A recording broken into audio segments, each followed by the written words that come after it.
जैसा कि हम जानते हैं कि मारियो गेम तो सबका फेवरेट होता है, क्योंकि मारियो अपने लेवल के बीच में आने वाली हर रुकावट को पार करके लास्ट में अपनी प्रिंसेस को बचा ही लेता है। और अगर आपका फेवरेट गेम एक एनिमेटेड मूवी में आ जाए तो क्या होगा। तो चलिए देखते हैं हमारी ये मूवी जो है मारियो ब्रदर्स की कहानी। मूवी के स्टार्ट में हम एक आइस पैलेस को देखते हैं जो आइस आउक का राज्य होता है, जहाँ हमारी मूवी का विलन यानी बाउजर उस राज्य पर अपनी फौज के साथ हमला कर देता है। आउक किंग भी अपनी फौज के साथ बाउजर पर हमला करने आते हैं, मगर वो सब बाउजर के सामने बहुत छोटे छोटे और कमजोर होते हैं, इसलिए वो बाउजर की फौज के सामने टिक नहीं पाते और बाउजर उस राज्य पर कब्जा करके उन्हें अपना बंदी बना लेता है। और साथ ही बाउजर को सुपर स्टार भी मिल जाता है, जिससे वो और ज्यादा ताकतवर हो जाता है। फिर हम देखते हैं अपनी मूवी के सुपर हीरो को यानी मारियो ब्रदर्स को, जो अपनी सारी सेविंग एक एड पर खर्च कर देते हैं। इससे उन्हें ऐसा लगता था कि अब उनकी वाहवाही हर जगह होगी। मारियो ब्रदर्स इस एड को एक रेस्टोरेंट में बैठकर देख रहे होते हैं, जहां स्पीक नाम का एक लड़का उन्हें बुली करने लगता है। वो कहता है तुम दोनों फटीचर हमेशा फटीचर ही रहोगे, और ये कहकर वो जोर जोर से हंसने लगता है। अब आप सोच रहे होंगे कि सुपर हीरोज की इतनी बेइज्जती, तो आप सही हैं, क्योंकि मारियो ब्रदर्स अभी कोई सुपर हीरोज नहीं है, बल्कि वो हर काम उल्टा ही कर देते हैं। बेचारे मारियो ब्रदर्स हर काम को अच्छा करने की कोशिश करते हैं, लेकिन उनका हर काम उल्टा ही हो जाता है। इसके बाद फाइनली मारियो ब्रदर्स की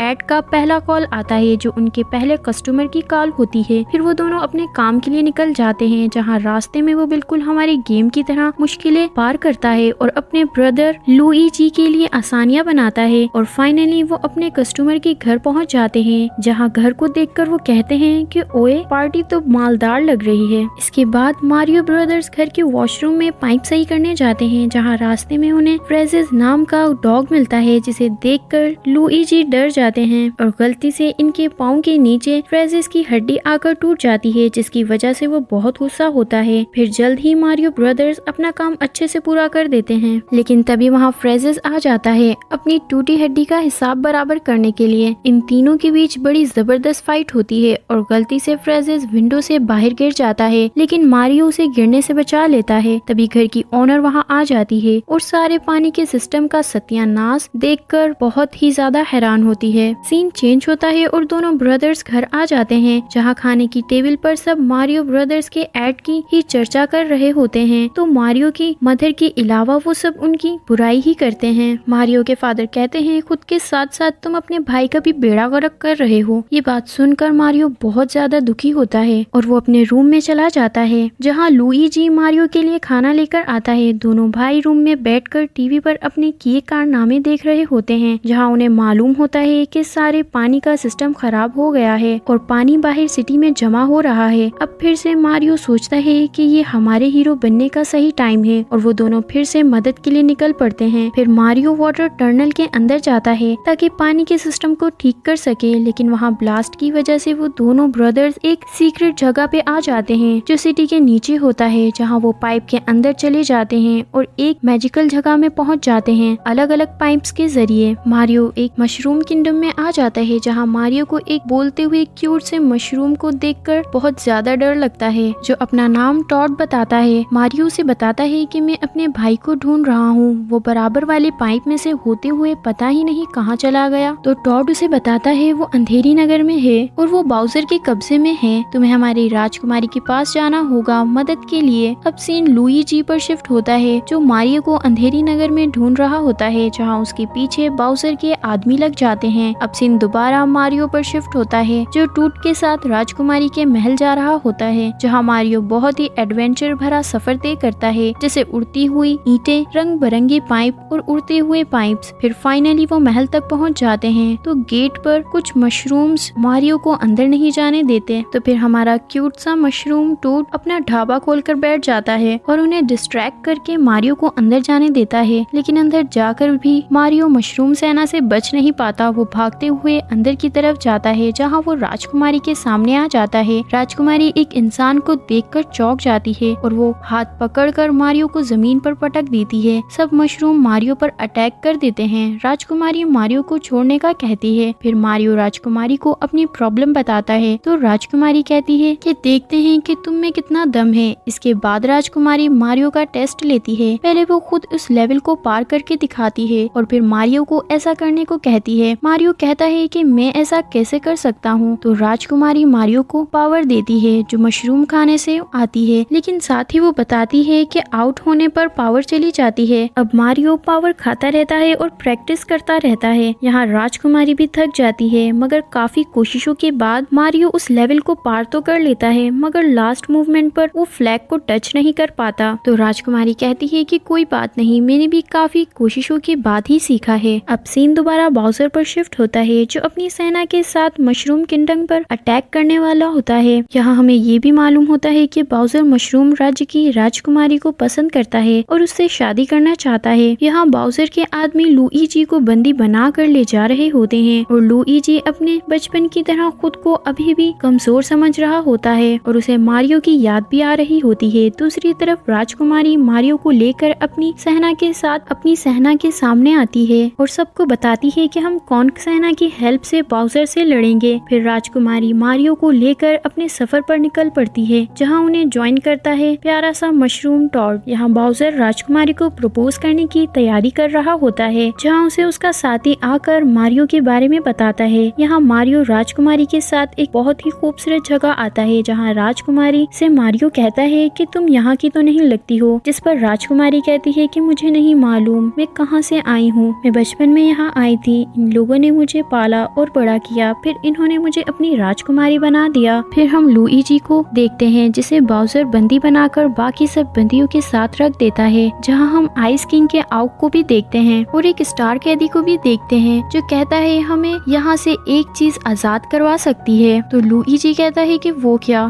तो वो कहता है कि हमारी मौत। तो आइस किंग के आउक कहते हैं कि इसकी बात मत सुनो, ये पागल हो चुका है। सीन दोबारा मारियो और राजकुमारी पर शिफ्ट होता है जो कॉन्क के किंग से मिलने जाते हैं। राजकुमारी बताती है कि हमें आपकी मदद चाहिए, बाउजर हमारे राज्य पर हमला करने वाला है। लेकिन कॉन्क का किंग कहता है कि मैं एक शर्त पर तुम्हारी मदद करूंगा, अगर तुमने मेरे बेटे को हरा दिया तो मैं तुम्हारी मदद करूंगा। इसके बाद मारियो और कॉन्क किंग का बेटा मिलकर एक जबरदस्त फाइट करते हैं जिसमें मारियो की जीत होती है और कॉन्क किंग को राजकुमारी की बात माननी पड़ती है। फिर वो सब अपने लिए बाउजर से लड़ने के लिए गाड़ियाँ सिलेक्ट कर रहे होते हैं जहाँ राजकुमारी और मारियो तो अपने स्टाइल से गाड़ियाँ सिलेक्ट करते हैं, मगर टॉड अपने साइज से कुछ ज्यादा बड़ी ही गाड़ी सिलेक्ट करता है। अब रास्ते में बाउजर के साथी इन पर हमला कर देते हैं। दोनों के बीच बराबर की टक्कर होती है, लेकिन बदकिस्मती से मारियो हार जाता है और बाउजर की सेना उन्हें उठा कर ले जाती है। लेकिन राजकुमारी टोड को लेकर अपने राज्य में वापस आ जाती है और सबको बताती है कि जल्दी राज्य को खाली कर दो क्योंकि बाउजर किसी भी टाइम आने वाला है। फिर राजकुमारी खुद बाउजर का सामना करती है तो बाउजर राजकुमारी को शादी के लिए प्रपोज करता है, मगर राजकुमारी कहती है शादी वो भी तुमसे कभी नहीं। तो गुस्से में बाउजर टोड पर हमला कर देता है तो मजबूरन राजकुमारी को हार मानकर बाउजर की बात माननी पड़ती है और राजकुमारी बाउजर के साथ चली जाती है। फिर हमें मालूम होता है कि मारियो और डीएम किसी तरह बच निकले हैं और वो दोनों किसी तरह पानी से भी बाहर आ जाते हैं। यहाँ बाउजर और राजकुमारी की शादी की तैयारियां चल रही होती हैं, लेकिन लास्ट टाइम पर राजकुमारी अपनी पावर दिखाकर बाउजर को फ्रीज कर देती है। तभी यहाँ मारियो और डीएम भी आ जाते हैं और अब शुरू होता है मारियो का असल गेम। वो पावर चेंज करते हुए दुश्मनों पर हमला करता रहता है। दूसरी तरफ पिंजरे में लटके सभी कैदी लावे में गिरने लगते हैं, जिसमें वो स्टार कैदी कहता है कि